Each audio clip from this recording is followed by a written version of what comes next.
Hi, my name is Peter Murphy, and I am the author of my new book called Business or Political President You Choose. So,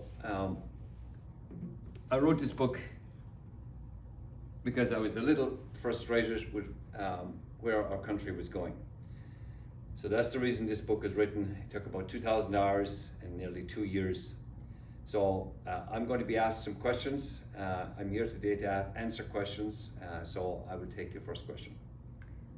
Hello, Peter.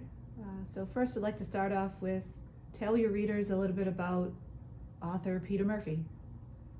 Well, author Peter Murphy is a real surprise because I never thought I would write a book. I thought it was the last thing in the world that I would ever do, because to write a book takes a ton of patience, perseverance. Perseverance I have, patience I don't have a lot of. God didn't bless me with an enormous amount of patience. Basically a neat type personality, so I like getting things done quickly and moving quickly. But what was your question again to me? Tell your readers a little bit about author Peter Murphy and... Guess I'm trying to deflect from that one. Peter Murphy grew up in a small village in Ireland. Humble beginnings. We didn't have a lot. We were very poor. But we had enough food and we were comfortable and warm, and my parents took care of that.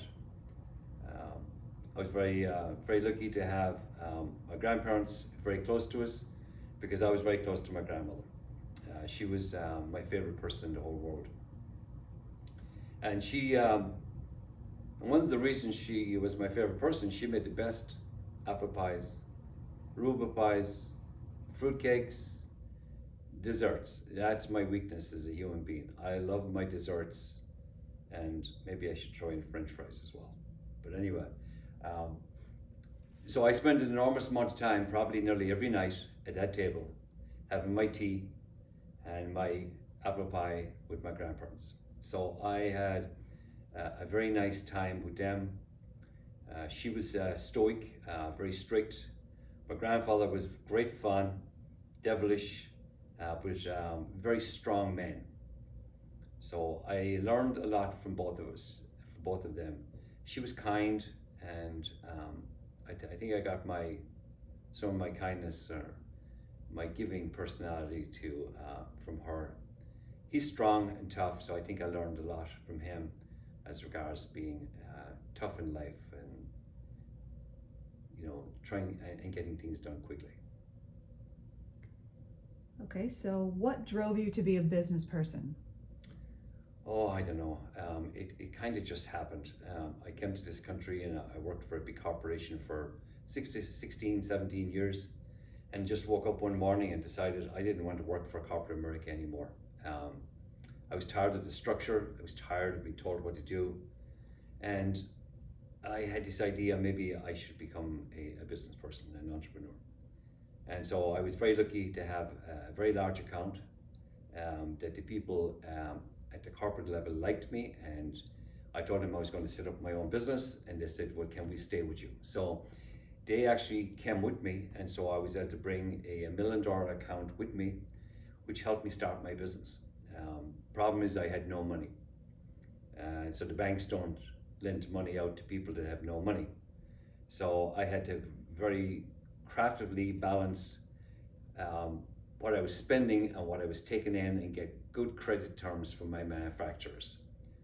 But I made it happen, and we started growing the company. It was myself first, and we took it from one person, 2, 3, 4, 5, and we started growing the business out with more accounts.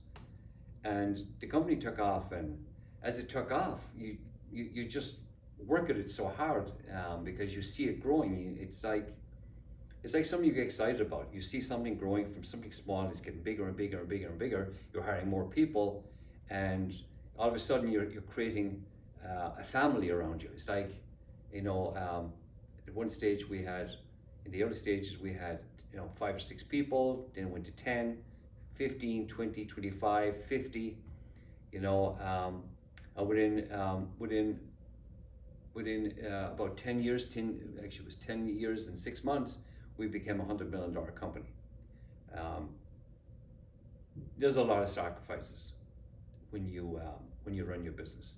Any entrepreneurs that run their business make huge sacrifices. And a lot of people think that we're very wealthy. That's totally untrue. We work and work and work because we like to work. It's part of the entrepreneurial spirit. And people think if you make $1 million in profit or $2 million in profit, wow, what are you going to do with all that money? But people forget that you have to pay your taxes, and then you have to pay, taxes for the following year up front. So half that money you have as profit goes to paying up your taxes, estimated taxes for the following year. You've got to budget for, emergencies. You've got to pay bonuses to people, and so on and on. By the time you're finished, you say to yourself, my God, there's nothing much left for me. But that's not what you do it for. Entrepreneurs do it to drive the business, to hire people. One of the biggest worries I think that I always had when I go home at night and go to sleep was having to get up the following day and lay off a person. We ended up at 275 people at the end, and it was wonderful. It was 18 hours a day, 7 days a week, and then I would take a break every 6 months for a week, and I couldn't wait to get back to work again. So it's hard to explain it to somebody that doesn't do it, but it's kind of a mania, and you just love what you do. Did I answer your question? Yes. Okay, so the next question is, why are business people so passionate about their businesses? Well, as I said, entrepreneurs are a little on the crazy side. They get up early every morning, they work until all hours at night, they work Saturdays and Sundays. I know I miss golf games, I miss football games. I miss so much in my life, but I don't know. I've got something in me that I just love to work, and I'm still working, and I enjoy it. It keeps me alive. It keeps me firing in all cylinders, and I don't even know what retirement would look like for me. And I've tried it a few times. I don't like it. It lasted a week each time. So I think entrepreneurs are very passionate about what they do. They're very driven, and most of them are successful because they have to be. They don't have a choice. The banks are not going to give them a lot of money. They have to make the money. They have to balance their books every month, every year. And they have to watch their expenses, and they have to watch their sales. And this is something that small business in this country does a great job with. And this is the backbone of our country, is small business. I wish we could just take this concept that we're talking about right now and take it to Washington. If we could take some business people, 535 of them, and replace them with the politicians in Washington and put in entrepreneurs into Washington, we'd have a very different economy. We'd have a thriving economy, and life would be very different for all of us. So I'm very much in favor of having somebody in Washington that has a business background. I don't care whether Democrat, Independent, or Republican. I just want credentials. I want credentials in the White House. I want people that know what they're doing. And today we have so many people in the White House that do not understand business and don't know what they're doing. And I could go through them one by one, but I'm not going to do that right now. Well, part of that was a lead up to my next question. Would a business person be better suited at running the country? In my opinion, I would say definitely. A business person is the most qualified to run the largest economy in the world, not a politician. Most politicians, and I say most, have not a business background. And so when we're talking about the excessive spending we're seeing in Washington today, I mean, these are politicians that are making decisions about taxpayers' money. And they don't care because it's not their money. They never had to balance a checkbook. They never had to balance their businesses. Most of them have never ran a coffee shop. And these are the people that actually are running the largest economy in the world. And I think it's dangerous. I mean, when we look at President Trump, when he came into town, he came in like a bulldozer. And that's what entrepreneurs do. And he had a certain amount of time to get work done. And Washington did not understand this guy. They thought he was crazy, which, as I said, most entrepreneurs are crazy. They want to achieve, they want to get results, and they want to get things done. And Washington is not used to that. Politicians, they're members of the most exclusive clubs in the world. They fly in private jets. They have a great lifestyle. They eat, they drink good wine, and life is good in Washington.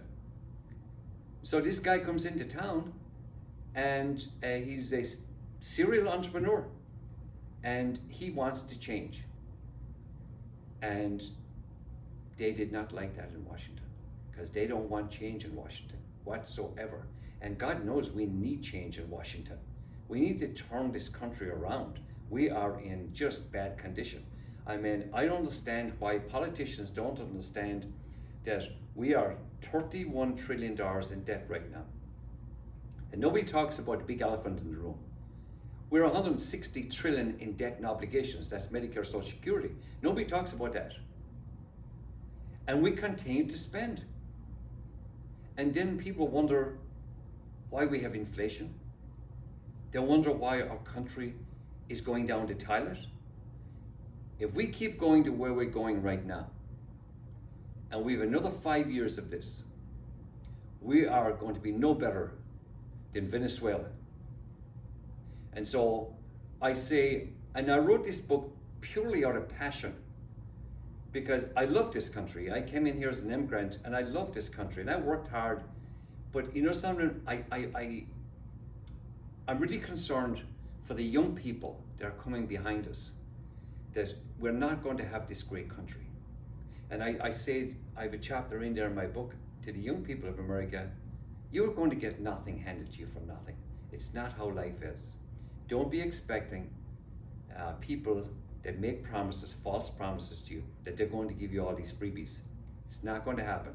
You've got to get out, you've got to work hard, and you've got to do it yourself. And you know something? You're going to feel much better that you achieved it yourself. Did I answer that question? Yes. So the next question is, what do you feel about politicians running the country? Well, I think after that last volley, I'm definitely not in favor of a politician running our country. Unless politicians can show me credentials. I look at these people that are up on the stage, 15, 16 of them, and what qualifies them to run the most powerful country in the world? If you look at all their backgrounds, they're all politicians. They're congressmen, they're senators, they're bloviators, basically. And all they do is talk. But you never see much action from these people. And so I understand when you've got, 100 senators and you got, all these Congress people, it's hard to get decisions when you have big groups of people, because it just doesn't happen. So, no, I don't want to see a politician run this country. We've had several politicians run our country, and it has not been in a good place, and today it's certainly not in a good place. We are in a very bad place right now, and I don't know how we're going to turn it around. I mean, look at the price of gas. I travel all over the country for business. In Chicago the other day it was $6.05 a gallon. California it's 10. I mean, this is really affecting every human being out there. I mean, every time you go to the gas station, you're taking $40 or $50 out of your pocket in a fill. And I don't know if we can continue to do this. So how do we solve that problem? Well, there's different ways of solving it. But if you have people in Washington that care more about the Green New Deal and climate change than running this economy and keeping keeping this country running, then nothing is going to happen. You're never going to change President Biden's agenda right now. He thinks more about climate change. It's all about, satisfying the globalists in Europe. They're all over there at Davos. They're all talking to each other, and that's another thing we do. We actually, the taxpayers, we pay for them to be in Davos. What the hell are we doing paying for billionaires and heads of state to go to Davos? I mean, somebody needs to get in and clean house and look at the spending, the wasteful spending we have in Washington is out of control.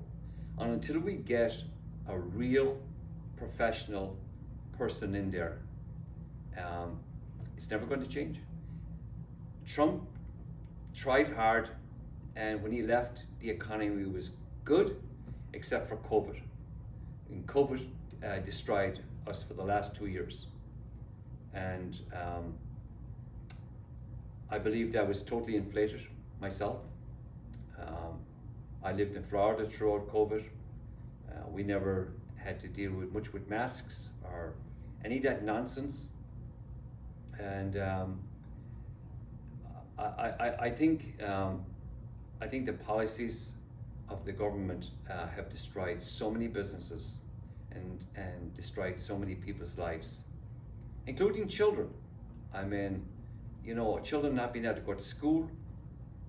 I wrote a chapter there about a little bit about teachers union, and I believe that the teachers are responsible for a lot in this country. They should have been essential workers, just like doctors and nurses and everybody else. They had to go, firefighters, they had to go out there and be on the front lines.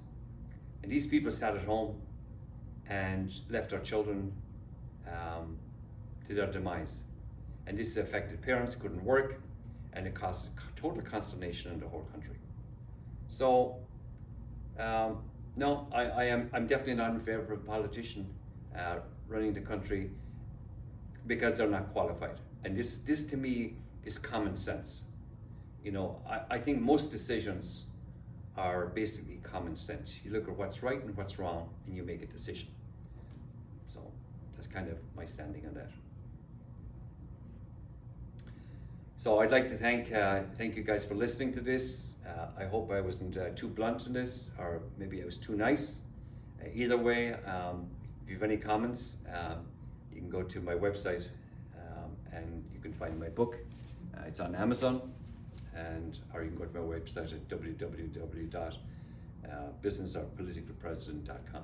Thank you so much for your time.